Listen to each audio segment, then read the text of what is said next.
we are not monolithic, we're monotheistic. I can say this, America, we won't win the war against terrorism without getting help from Muslims. There are, as you know, sir, many terrorist attacks, attempted attacks that are thwarted because of help from Muslims, and we'll never hear about them on television. And so I think it's critically important now that we are working with the Muslim community in a way that isn't transactional.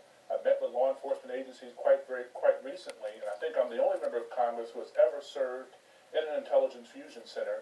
And now more than ever, law enforcement agencies have to be very cooperative and share information. We have different views, but we're not the same, clearly. Does it gall you when you're watching the monitor and he makes different references to the faith, and I think he was attempting to quote from the Hadith, not from the Quran, but you find yourself sitting there saying, that's not true. You know, how could he say that? Well, I mean, look, there are many things that are said in the Hadith. Prophet Muhammad said that after one eats and relieves him or herself, he or she should wipe themselves with 3 smooth stones. That has a 7th century context. If you would bypass Charmin or Kleenex and wipe yourself with a stone, I think it would be quite absurd. But I must say is that the Quran is the foundation for Muslims, and the Hadith serves as commentary, and not all Hadith is validated. There's great dispute amongst scholars about the validity of many Hadith. I know that you just received your first briefing as a member of the Intel Committee. I also know that you're not going to tell me what was said, or maybe you'd have to kill me. But I want to ask this question. Were you alarmed by the report? Did it exceed your expectations? Well, I certainly want to thank Leader Nancy Pelosi for her vote of confidence in appointing me to the committee. What I will say is this. It is very clear that our country has a lot of misperceptions about Muslims in this country. My father-in-law happens to be the first elected Muslim judge, Judge David Shaheed. There are many Muslims who are in our city councils and our state legislatures, and they are making positive contributions to American society.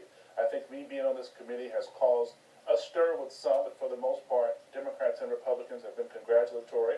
And now that I'm looking at these reports and working with my colleagues on the other side, it's time to get to work and keep the American people safe. Congressman, our program today is largely dedicated to these alarming developments around the globe.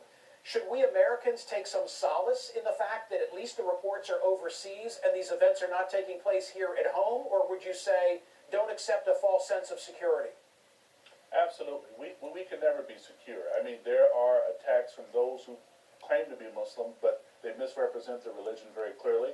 There are other attacks from racial supremacist groups that we have to be mindful of, in particularly rural parts of our community, and other groups as well.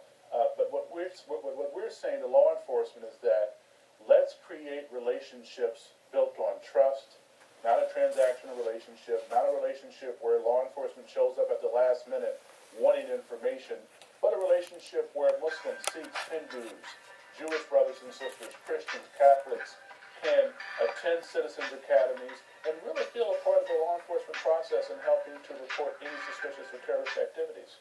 Final question, sir. Did Charlie Hebdo go too far in publishing those cartoons?